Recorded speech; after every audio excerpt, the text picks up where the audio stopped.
Student आस्था coaching Azamgarh YouTube channel पे आपका welcome है। मैं आकाश सर, मैं आपको अपनी वीडियो को कंटिन्यू कर रहा हूँ। मैंने आपको अभी एक वीडियो पढ़ाया था, जो पिछला वीडियो था उसमें पढ़ाया गया था कि कूलॉम के नियम के बारे में चर्चा करने वाला था।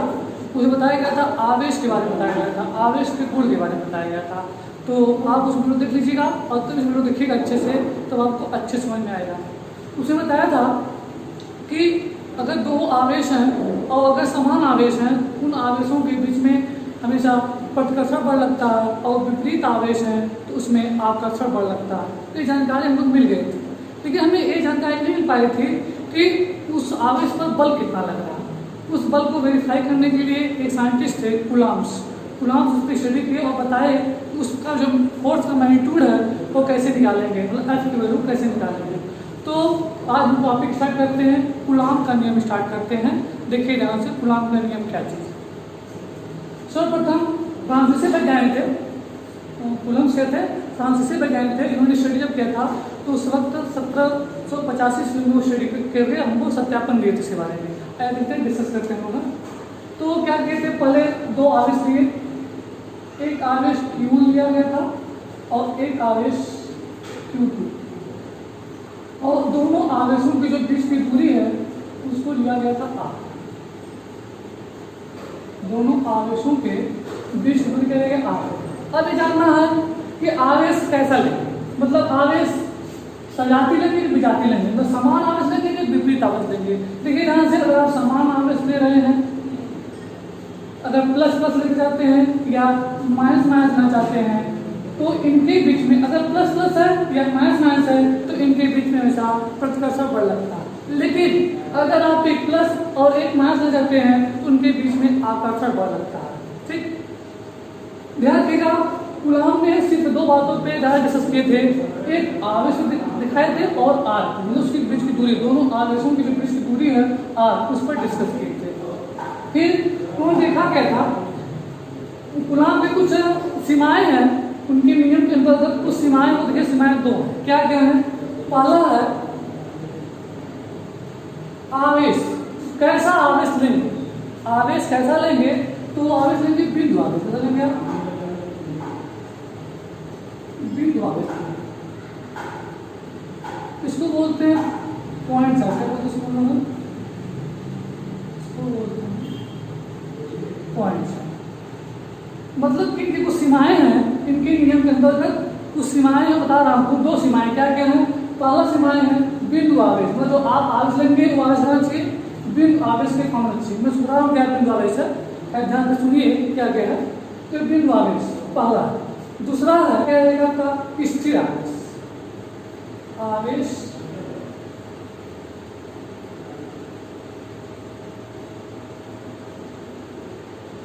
आवेश स्थिर होना चाहिए। मतलब कूलॉम की जो दो सीमाएं थी, वो पहली सीमा क्या थी, बिंदु आवेश, जो आवेश लेंगे वो बिंदु आवेश कम होना चाहिए। और दूसरा क्या है, आवेश स्थिर होना चाहिए, मतलब आवेश गति करना नहीं चाहिए। तो इनके सीमाएं थी, दो सीमाएं। पूछा जाएगा कूलॉम के नियम की दो सीमाएं क्या क्या थी, आज बात देंगे।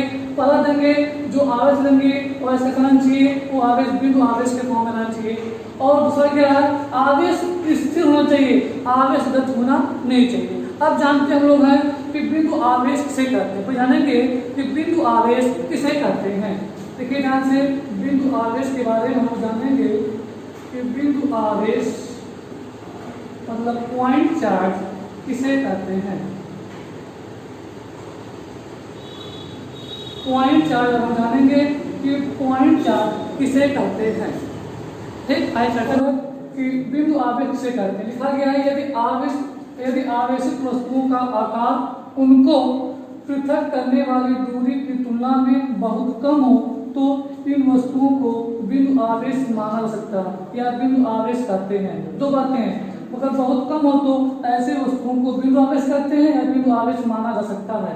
मेरी बात ध्यान समझिएगा कि इस आवेश का आकार, इस आवेश का जो आकार है इस दूरी की तुलना में बहुत कम होना चाहिए, मतलब इस आवेश का मान कम होना चाहिए और दूरी कम होनी चाहिए, अधिक होनी चाहिए। तो जो ये आवेश मानेंगे ऐसे आवेश को क्या कहते हैं, बिंदु आवेश कहते हैं। इस आवेश बोलेंगे बिंदु आवेश कहते हैं। बात ध्यान रखिएगा।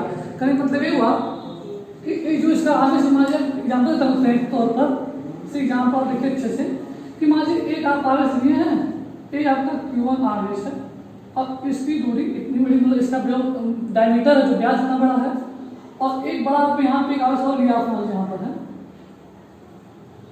और इसकी दूरी इस मतलब ये भी आपका Q2 आवेश है और इसकी दूरी क्या आपकी है, ये दूरी R। तो आप देखिए ध्यान से कि इसका आकार बड़ा कि दूरी आकार बड़ा है, तो आप देखते हैं कि इसका आकार छोटा है, आकार क्या है, बड़ा है। इसका मतलब कि इस आवेश की तुलना में जो दूरी का मान है, तो दूरी का मान अधिक होना चाहिए और आवेश का मान क्या होना चाहिए, कम होना चाहिए। इसका जो आकार कम होगा और दूरी क्या होगी, इन दोनों आवेशों की जो बीच की दूरी क्या होनी चाहिए, अधिक होनी चाहिए। तो ऐसे आवेश को क्या बोलेंगे हम लोग, बिंदु आवेश कहते हैं। तो ये जानना आपको जो कूलाम के नियम की जो सीमाएं थी वो दो सीमाएं पढ़ा दिया आपको।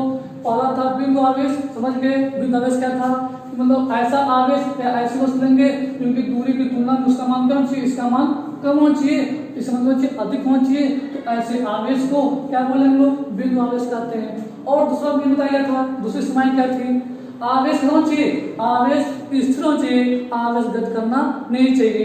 ये दो बातें बताई गई थी। अब आगे हम कूलाम के बारे में और आगे चर्चा करते हैं। अब देखिए अब ध्यान से अच्छे से किसकी चर्चाएं आगे क्या बढ़ रही हैं। दूसरा क्या रहेगा आपका स्थिर आवेश, आवेश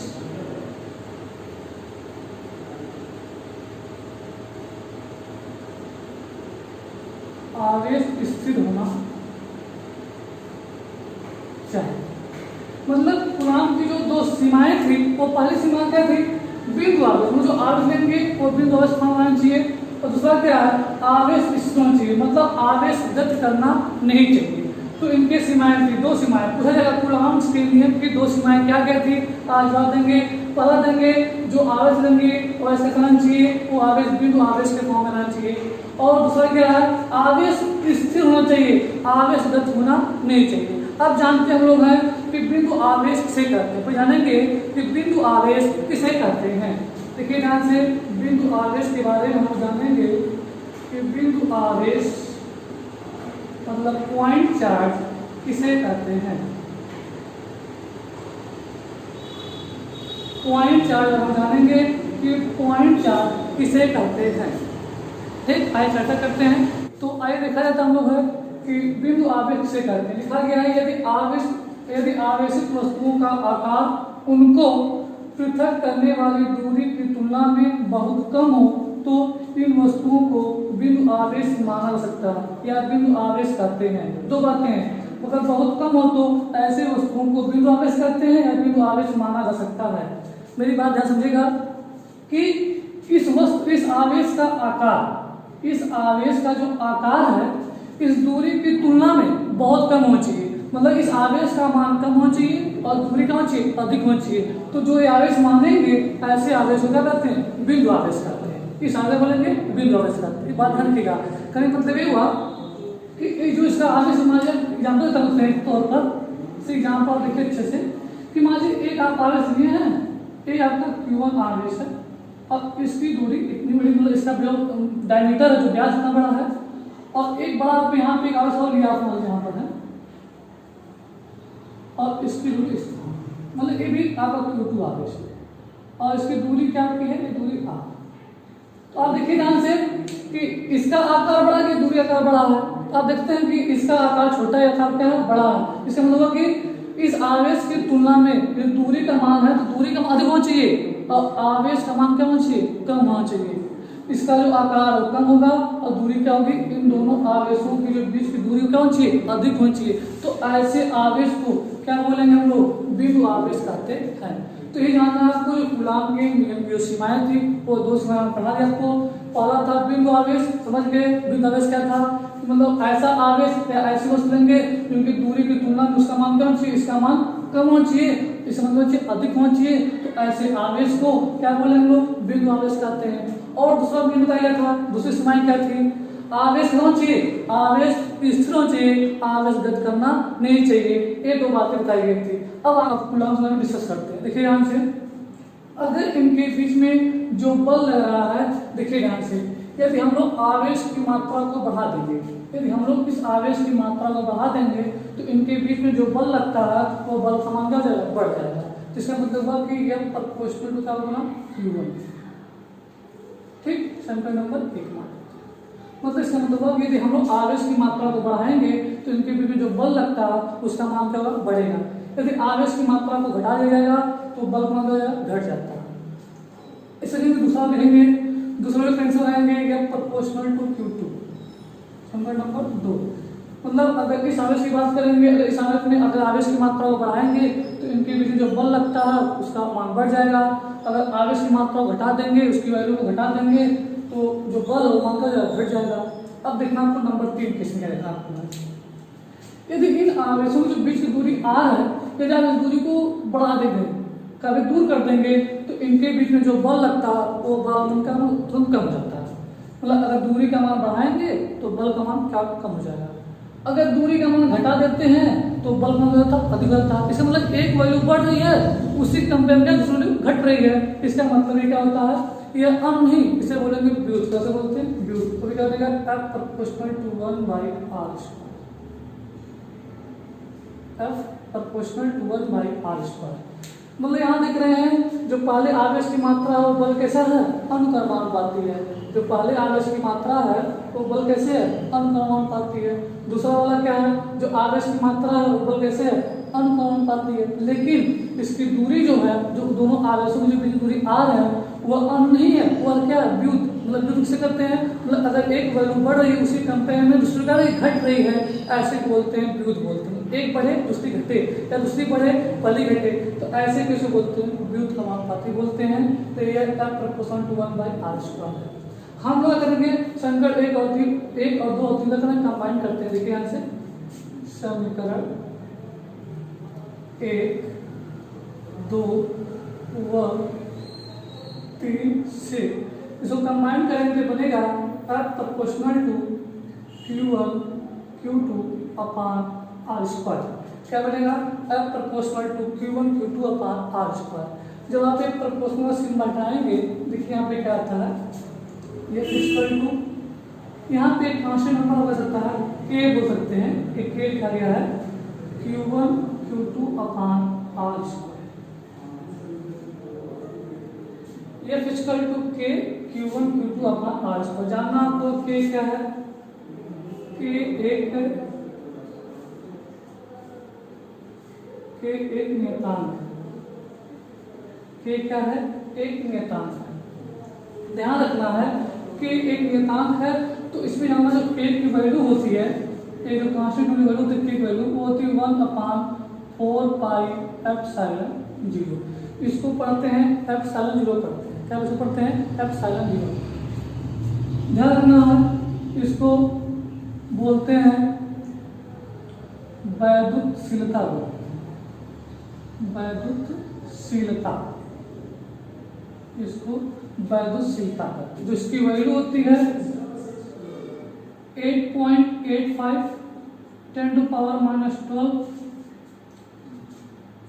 कूलम स्क्वायर पर न्यूटन मीटर स्क्वायर। इसकी वैल्यू ये होती है 8.85 10⁻12 कूलम स्क्वायर पर न्यूटन मीटर स्क्वायर। ध्यान रखना है कि अगर हम लोग पूरे वैल्यू को इसमें पुट करते हैं के बारे में, जो आप यहाँ लिखा गया 1/4πε0 है, तो ध्यान रखिएगा यहाँ क्या बनेगा, इसे 4 × 5 वैल्यू क्या होती है 3.14 होती है और इसकी वैल्यू है 8.85 10⁻⁻12। जब आप इस फंक्शन पूरे को सॉल्व करेंगे तो आप इसकी जो वैल्यू आती है वो आएगी 9 × 10⁹। क्या आती है 9 × 10⁹ आती है और न्यूटन मीटर स्क्वायर पर कूलम स्क्वायर के फॉर्म में आएगा। इसको आप इसको सॉल्व करेंगे आप इस वैल्यू को तो आपका आएगा 9 × 10⁹ न्यूटन मीटर स्क्वायर पर कूलम स्क्वायर के फॉर्म में आएगा। और ध्यान रखिएगा कि एक ऐसा नियतांक है कि एक धन नियतांक है, धन नियतांक। ध्यान रखिएगा एक ऐसा नियतांक है धन नियतांक है। और अगर हम लोग पूरे पार्ट को अगर इसमें पुट करेंगे तो जो आपका नया मीनिंग बन सकता है वो देखिए ध्यान से, मतलब ये जो वैल्यू हम लिखी है इसको हम यहाँ पुट करते हैं तो बनेगा F = बनेगा k क्या आपका है 1/4πε0 Q1 Q2 अपान r। ये आपकी वैल्यू होगी। F equal to 1/4 pi epsilon 0 Q1 Q2 upon R square हो गया। मतलब यही नियम क्या है, कूलॉम का नियम।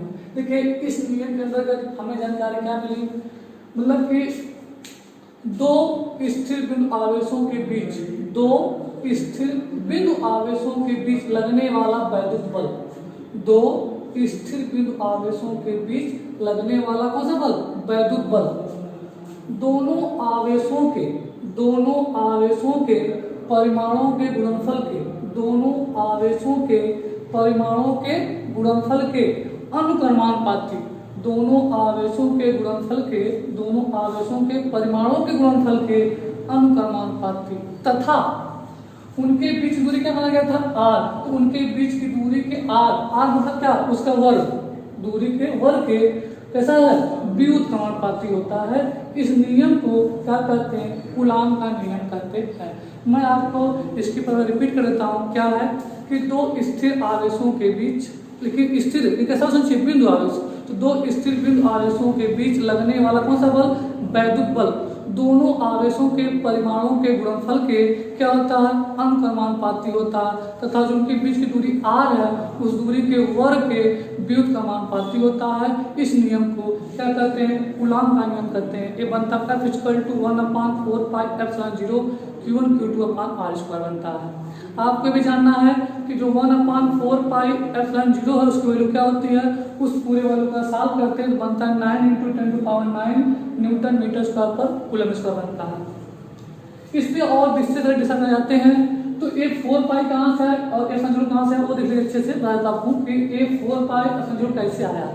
इसे गेस करिए, अगर कोई आपके पास कोई आवेश है, कोई के पास आवेश है, आवेश Q है, तो Q आवेश के अंतर्गत आप जानते हैं वैद्युत बल रेखाएं निकलती हैं, निकलती हैं वैद्युत बल रेखाएं निकलती हैं और ध्यान रखें वैद्युत बल रेखाओं की दिशा होती है हमेशा प्लस से बाहर साइड होती है, ऐसे इसके इस तरह निकलती है बल रेखाएं बाहर,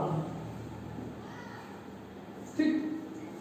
तो ध्यान रखना जो बल रेखाएं होती है ये जो आवेश है तो इसके पूरे चारों तरफ से बल रेखाएं निकलती हैं। तो एक सॉलिड एंगल, कैसा एंगल है, सॉलिड एंगल है, तो सॉलिड एंगल का जो एंगल बनता है वो पूरा 4 पाई मतलब बनता है, क्या बनता है, 4 पाई बनता है, 2 पाई नहीं बनता। एक स्फीयर फॉर्म में है, एक कैसा है, गोले के फॉर्म में है, तो जो गोले का जो कोण बनता है वो क्या होता है, 4 पाई। तो इसी कंड से क्या आएगा, 4 पाई लिया गया यहाँ से, ये वाले पार्ट से क्या लिया गया, 4 पाई लिया गया। और ये आपका जो क्या है एप्सिलॉन 0 जो वायुशीलता करते हैं, क्या कहते हैं, वायुशीलता। अब जानना है कि वायुशीलता क्या होता है, तो गेस कर लीजिए। अगर हम लोगों ने मान 2 आवेश ले लिए हैं, एक आवेश और ले लीजिए, मान लीजिए इसे हैं यहाँ पर एक आवेश और लेते हैं, हाँ एक आवेश आपका Q, मान लीजिए Q1 और क्या आपका Q2 है और यहाँ से भी वैद्युत बल रेखाएं गुजर रही है, यहाँ से भी वैद्युत बल रेखाएं क्या हो रही है, गुजर रही है। अब देखिए ध्यान से, तो इनके जो बल रेखाएं जो निकल रही है इससे निकल रही हैं, तो इनके भी जो कोई माध्यम होता है, जो होता है जो माध्यम होता है उनकी बल रेखाओं क्षमता को कम कर देता है। जो वैद्युत बल रेखाओं क्षमता को कम करता है वही कहता है वैद्युतशीलता कहता है। मतलब वैद्युतशीलता का आप खंडन करते हैं, वैद्युतशीलता का खंडन करके दो बांटते हैं तो वैद्युत प्लस क्षय, मतलब वैद्युत बल का क्षय होना क्या होता है, वैद्युतशीलता का। मतलब एक जो इनकी जो बल होती है कुछ माध्यम मीडियम क्या करता है, कुछ एब्जॉर्ब कर लेता है, क्या करता है, इसको अपने अंदर अवशोषित कर लेता है, तो उसकी क्षमता बल क्षमता का कम कर देता है, तो वही अपने अंदर वैद्युतशीलता का होता है, ठीक है। और जानना तो ये है कि इसके बारे में बता रहा हूँ क्या करना आपको है, ठीक है। जो K का मान है वो दोनों आवेशों के माध्यम तथा मात्रक की पद्धति पर निर्भर करता है। मतलब दोनों आवेशों माध्यम रहेगा उस पर निर्भर करता है, K का मान करता है, और उसकी मात्रक पद्धति पे, मतलब कि यह जो आप आवेश लिए हैं वो किस पद्धति में, माइक्रोकूलम में कि मिली माइक्रोकूलम में है कि फेराइड इस फॉर्म में आप कर रहे गए, उस पद्धति पर डिपेंड करता है। मतलब कि केवल 2 बातों पर डिपेंड करती है, एक उस माध्यम पर डिपेंड करती है, इनके बीच में कौन सा माध्यम लिया आपने, और उस आवेश के मात्रक पद्धति पर डिपेंड करती है। ये आपका कूलॉम का नियम था। तो हमने सीख लिया कूलॉम का नियम क्या था, आप देखे हैं कि दो स्थिर बिंदु आवेशों के बीच, दो स्थिर बिंदु आवेशों के बीच लगने वाला वैद्युत बल दोनों आवेशों के गुणनफल के अनुक्रमानुपाती तथा उनके बीच की दूरी के वर्ग के व्युत्क्रमानुपाती होता है। इस नियम को कूलॉम का नियम कहते हैं, ठीक है। आपको मैंने समझाने का प्रयास किया था। अब देखिए पूरा निष्कर्ष रूप में क्या निकला आपको। फॉर्मूला में आपको था F=1/4πε0 Q1 Q2/R²। आप एग्जाम में परिभाषा कैसे लिखेंगे वो देखिए ध्यान से लिखेंगे। इस नियम के अनुसार,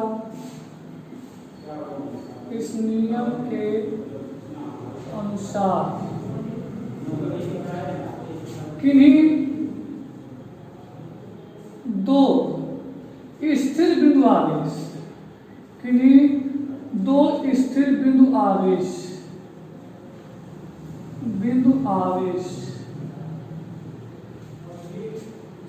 किन्हीं दो स्थिर बिंदु आवेश के बीच कार्यरत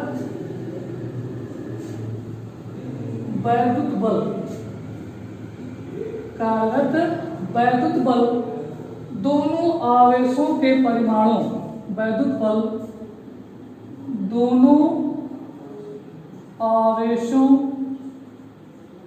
के परिमाणों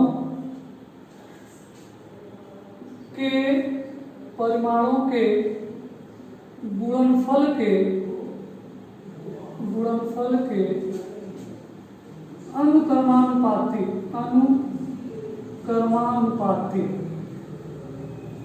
दोनों आवेशों के परिमाणों के गुणनफल के अनुक्रमानुपाती तथा उनके बीच की दूरी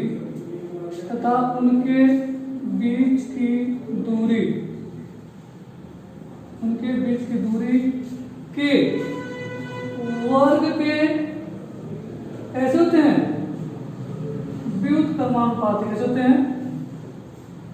व्युत्क्रमानुपाती होते हैं। और इसी नियम को क्या बोलते हैं? हम कूलाम का नियम बोलते हैं। मेरे ख्याल से आपको बेहतर तरीके से समझ में आया होगा। अगर आपको हमारी वीडियो अच्छी लगी हो तो लाइक, सब्सक्राइब, शेयर करना न भूलें।